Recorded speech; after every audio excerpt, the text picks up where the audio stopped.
Mendeji vibo ami ponla. Mendeji vibo yin bobo no bakembo. Mendeji vibo nyami pon katobwe. Eli koko sefe yoli. Eli koko lomi lomi.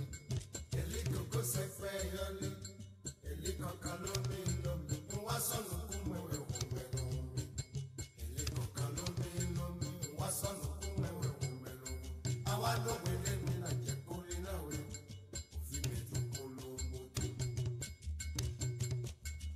Mendeji vivo yin bobo. Mendeji vivo ami ponla. Mendeji vivo yin bobo no bakembo. Mendeji vivo ami pon katobwe. Eli koko sefe yoli. Eli koko lomi lomi. Eli koko sefe yoli. Ah, bienvenue! Ou Mikwabo comme on dit ici au Bénin, vous êtes arrivé sur le site provisoire de Bobeto, où nous avons lancé nos activités il y a 2 mois. Si vous regardez cette vidéo, c'est certainement que vous êtes intéressé par notre campagne de financement participatif. Alors pourquoi est-ce qu'on lance cette campagne de financement aujourd'hui? Parce que notre bailleur le plus important, qui devait nous verser 10 000 € s'est désisté, nous privant d'un quart des fonds de notre budget prévisionnel 2019-2020. Donc vous vous doutez qu'en tant que jeune association, c'est compliqué, car nous venons de naître, mais c'est pas pour autant qu'on va se laisser abattre. Depuis que je suis arrivée au Bénin, j'ai rencontré des personnes formidables, travailleuses, qui ont vraiment embrassé l'idéal d'un Porto Novo inclusif et durable qu'on porte ici à Bobeto. Et donc, ensemble, on va continuer à réfléchir, à s'activer pour trouver des solutions à nos problèmes. Et j'espère que vous serez une partie de ces solutions. Donc ça vous dit un petit tour avec moi de Bobeto pour voir ce que ça donne actuellement? On y va!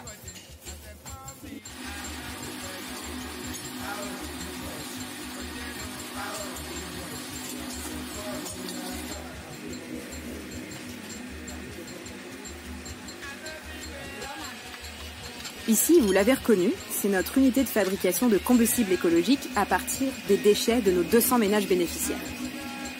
Ce projet est important parce que nous produisons un combustible qui ne nuit pas l'environnement et qui permet d'avoir aux ménages qui l'utilisent d'utiliser sainement un combustible nouveau. Deuxièmement, nous inculquons aux ménages qui l'utilisent la notion de tri sélectif qui n'existait pas jusqu'à présent dans la ville de Porto Novo. Troisièmement, grâce à ce combustible que nous produisons, nous permettons l'évacuation des déchets que nous prenons auprès de ces ménages. Après une première phase au cours de laquelle nous avons fait des tests pour déterminer le combustible, les propositions qui nous permettraient d'avoir un bon pouvoir calorifique, nous avons lancé la production. Et actuellement, nous produisons en moyenne 400 briquettes par jour, ce qui nous permet d'évacuer en moyenne par mois entre 1 et 1,5 tonnes de déchets ménagers et agricoles.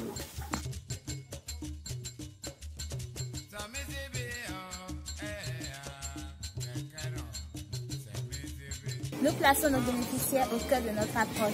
Ce sont eux qui nous disent ce dont ils ont besoin pour l'amélioration de nos briquettes, afin qu'ils puissent l'accepter à la place du charbon de bois. Nos bénéficiaires travaillent pour nous en nous donnant leurs déchets organiques et nous, en retour, nous travaillons pour eux en leur donnant nos combustibles écologiques.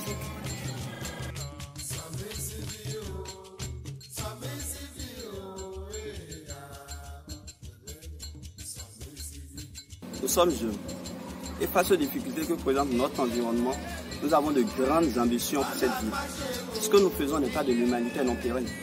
Nous cherchons à construire un modèle économique solide qui permettra de pérenniser l'impact de nos actions auprès des ménages bénéficiaires.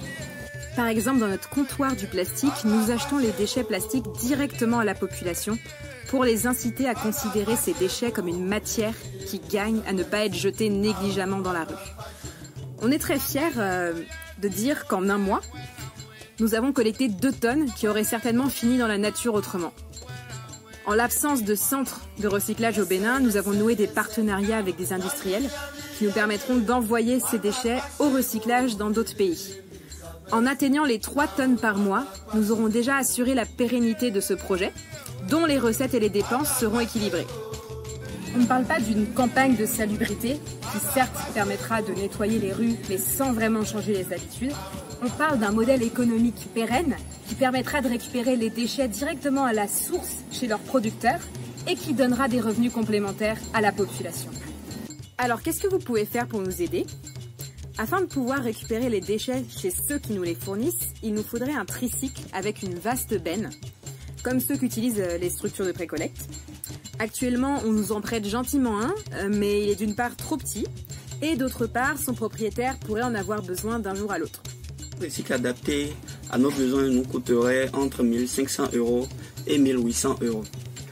Ensuite, pour pouvoir augmenter les volumes de collecte, nous avions prévu 3 200 € issus de la subvention du bailleur s'étant désisté. Il est très important que nous puissions continuer à honorer nos engagements financiers pour que la collecte se poursuive.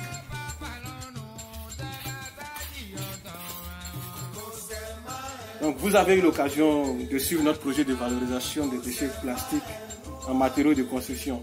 Nous avons le plaisir de vous dire que nos échantillons sont très encourageants.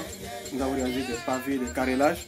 Mais sans la subvention du bailleur qui s'est désisté, nous n'aurons pas la possibilité de les faire tester en laboratoire ni de procéder à l'enregistrement que nous avions prévu dans une école publique locale. Pour pouvoir finaliser les tests de production, nous aurions besoin de 3 500 €. Pour procéder à des aménagements dans une école publique avec ces matériaux de construction en plastique recyclé, nous aurions besoin de 1 500 €. Donc en d'autres termes, si nous parvenions à récupérer les 10 000 € que nous devions percevoir, nous pourrions conduire l'ensemble de nos projets de manière inchangée. Si nous récoltions moins, nous devrions hiérarchiser les priorités.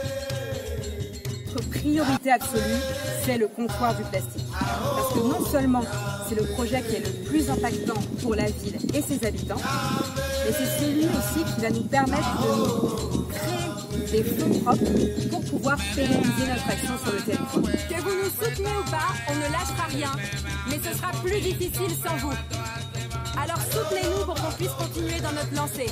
Ensemble, nous pouvons impacter cette communauté.